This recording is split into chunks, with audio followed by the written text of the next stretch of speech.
Bonsoir à toutes et à tous, et j'espère que vous allez bien. Là, aujourd'hui, on va faire une vidéo, peut-être de 5 de 10 minutes.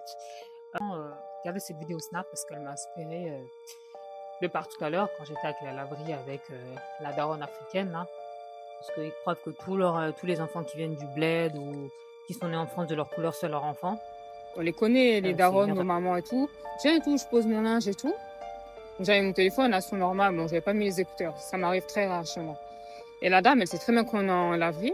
Elle me fait tu peux baisser le son de ton téléphone, s'il te plaît, je suis au téléphone. Je dis, oh, c'est bon, il faut demander autrement. Et puis, on est dans un lieu public, c'est pas vraiment ce que je disais. Elle a dit, oui, écoute, tu parles très mal, si tu parles comme ça avec ma mère, c'est pas moi que je dis, oh, comme ça me saouler. Et je lui ai dit toutes mes vérités, que voilà, vous n'êtes pas chez vous ici, dans un lieu, c'est une laverie, hein, je peux appeler le responsable ou j'appelle la police si vous continuez à me chercher. Oui, non, mais laisse-la, elle continue à parler au téléphone. Franchement, nos parents, ils tabassent pour nous éduquer, mais c'est eux les mal éduqués, la preuve. Hein. Genre, ils me gueulent dessus, j'ai gueulé dessus en retour, j'ai dit, vous prenez pour qui? Et je l'ai menacé, j'ai dit, attention, hein. Sinon j'appelle la police, hein. J'appelle soit le responsable, soit la police. C'est quoi ça? Vous n'êtes pas tout seul, c'est pas chez vous ici. Oui, si tu te permets de parler à la femme, vous faire ça chez vous, c'est pas en laverie. Donc, quand j'avais fini de sécher, je suis venue avec mon téléphone, donc j'étais gentille, j'ai mis mes écouteurs. J'ai pris toutes mes affaires, je suis partie, j'ai dit au revoir au monsieur arabe, là. Elle, là, il y a une blague, là. Elle, là. C'est une erreur, c'est une erreur. Elle a cru qu'elle pouvait m'éduquer comme sa fille. Désolée, je suis pas ta fille. Donc, il voit tous les jeunes de ma génération, il y en a qui sont en 50-60, et ils pensent que je suis ta fille. Moi, je suis pas ta fille. Déjà, il faut qu'elles arrêtent de mettre leur complexe dans leur tête, comme quoi les enfants de la génération 80, 90, 2000 sont leurs enfants. C'est pas ton enfant. On n'est pas de la même famille. Genre, tu viens dans une laverie, tu te poses, tu me dis, baisse le son de la musique, je suis au téléphone. C'est quoi ça? Donc voilà, on va écouter cette vidéo. Donc là, c'est un peu plus grave, hein, parce que je vous ai expliqué le cas de ma mère. J'ai même le livre qui est disponible sur le site. Voilà, donc voilà, comme je vous disais, mon livre, Mon innocente vie est dispo. Il y a vraiment tout sur mon histoire avec ma famille, l'histoire de mes parents et l'histoire de ma mère. Il y a vraiment, je vous conseille, si vous êtes fan de mon travail, de tout ce que je fais, de ce que je représente, achetez ce livre. Il coûte 15 € et vous avez une réduction sur le site avec le code que je vous enverrai juste après. Si je fais cette vidéo, c'est pour qu'on regarde cette vidéo, comme ça on va décortiquer.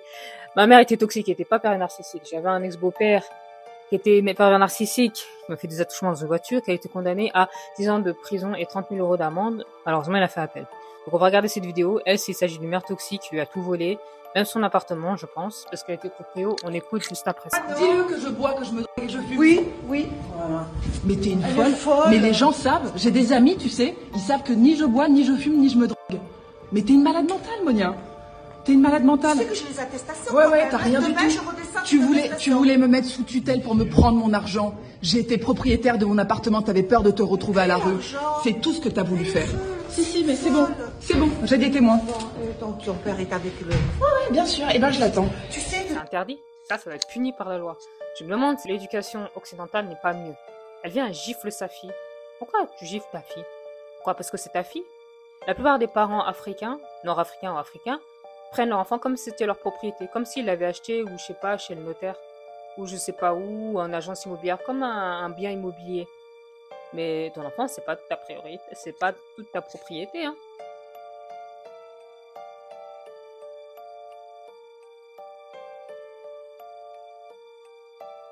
Cette mère a osé essayer d'interner sa fille. En je sais pas où, en disant qu'elle est droguée, elle est pas bien et tout, pour prendre son logement, son chien.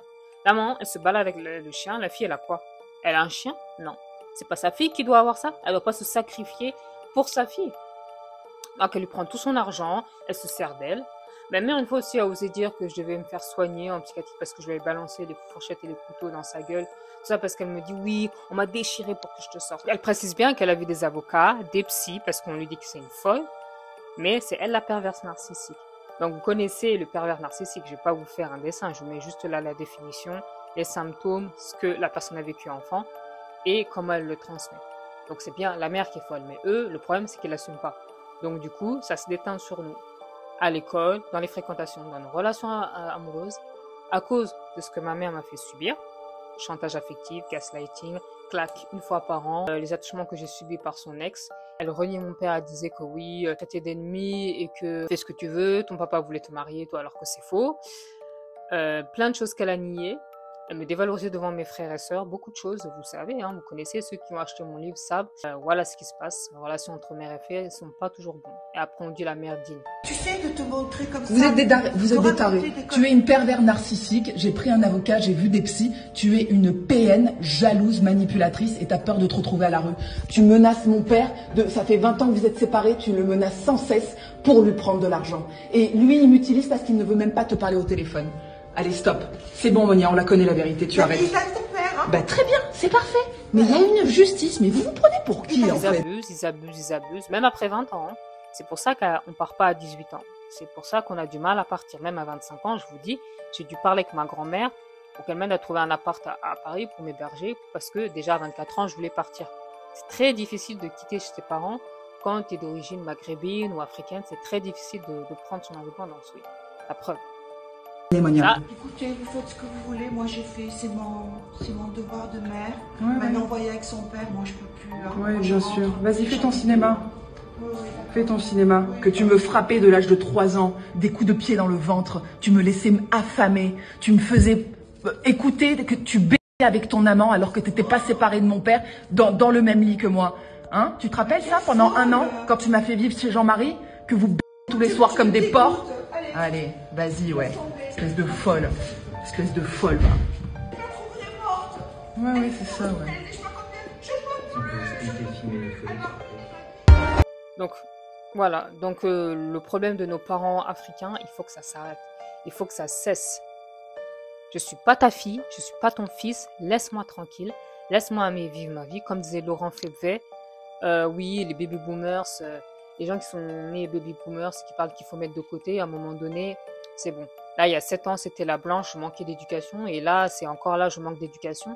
Alors que c'est eux qui manquent cruellement d'éducation, de savoir-vivre. Je suis désolée.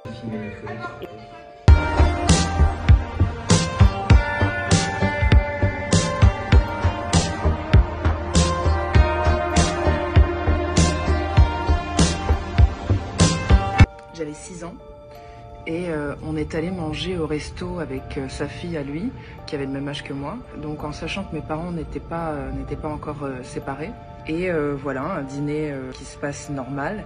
Mais moi, dans ma tête, je me dis qui est ce mec? J'avais mal en fait. Je me disais, c'est pas normal. Bien sûr, ma mère ne m'a pas dit que c'était son amant. Dans la voiture, elle m'a dit de rien dire. Que si papa me posait des questions, on était allé manger avec une amie à elle. Et en fait, c'est à partir de là qu'à chaque fois où elle allait le voir, elle m'emmenait avec elle. Donc je les entendais, voilà, que ce soit dans des appartements ou ailleurs, je les entendais faire leur truc, quoi. Et ça a duré pendant des années. Donc à un moment donné, mes parents se sont séparés. On est allé vivre avec ce mec. Mon père ne savait pas qu'on habitait avec cet homme. Donc, elle lui disait qu'on habitait dans un studio qu'il lui avait acheté ou qu'elle avait eu, je sais plus comment. En tout cas, elle était propriétaire. Encore de l'argent blanchi ou une comme ça. Et elle avait mis des affaires dans les placards, brosse à dents, les trucs, comme si on vivait dans ce studio. Donc, mon père venait nous voir dans ce studio. Et une fois qu'il partait, on retournait à la maison chez le mec, qui était donc son amant. Mon père lui apportait des enveloppes d'argent. Donc elle faisait les courses chez cet homme-là, hein, c'est plus ou moins elle l'entretenait avec l'argent de mon père, en sachant que moi, même si j'avais 6 ans, je comprenais ce qui se passait. Et ça a été 1 an d'enfer dans cette maison où tous les soirs, je priais Dieu pour m'endormir avant, parce que tous les soirs dans la chambre c'était la fête. Hein, je vous épargne les détails. C'était horrible. Ça a vraiment été une année cauchemardesque. Et voilà, donc avec cet homme-là, elle est restée quand même 10 ans, hein, en sachant qu'à un moment donné, mon père l'a appris. Mais vu que c'était un couple vraiment de malades mentaux, c'était comme un accord. Il n'y a pas eu une grosse dispute qui a éclaté à cause de ce mec-là. Donc quand ils se disputaient de temps en temps, il lui disait « ton amant ». Et elle, tes maîtresses. Et puis moi, j'étais au milieu de tout ça. Et faut savoir que j'ai pris des coups à cause de cette histoire, parce que j'étais tellement... j'étais une petite fille spontanée. Donc c'est vrai que parfois, quand ses amis l'interrogeaient, il m'arrivait de dire la vérité et de dire des trucs. Et donc là, dans la voiture, c'était... J'avais la tête qui tapait contre la vitre, c'était des coups sur le nez, des coups sur la gueule. dans le ventre, en conduisant, toujours sur les nerfs, et hop, ça partait. Et ça, il faut que ça s'arrête. Si vous passez cette vidéo partout dans votre entourage, il faut que il faut que ça s'arrête. Les mères divines, mères indignes. Mère divine, mère indigne. Et ça, je le dis, je mettrai un hashtag. Mettez un hashtag mère divine, mère indigne. Ça suffit de se prendre pour un demi-dieu. C'est pas parce que je te mets au monde, c'est parce que voilà, tu me dois entièrement le respect. C'est vrai, des fois, je suis sévère avec mes chats, mais ils font des bêtises s'ils ont envie. Voilà. Si on fait des bêtises, c'est parce qu'on s'affirme. C'est dans le développement de l'enfant, c'est normal. On s'affirme même pour l'animal. Et Dieu seul sait mieux et mate les dingueries que j'aurais fait. Mais c'est vrai qu'il y a un aspect prio. Mais quand ça va trop loin, ça va trop loin. Donc stop, parents divines, parents indignes. C'est terminé. Mère divine, mère indigne. C'est terminé. Préparez-vous, hein, parce qu'on va plus se laisser faire. Ça suffit d'être digne et tout. Au bled, ça marche, mais plus ici. Et d'ailleurs, même, je pense qu'au bled, il commence à se lever. C'est terminé. Juste un petit mot par rapport à ça. Les parents toxiques qui viennent du bled, il faut que ça s'arrête. Likez, commentez, abonnez-vous et surtout achetez-nous. Il en dit plus de ce qu'il y a sur les réseaux. Et de moi-même. Bisous, ciao, ciao.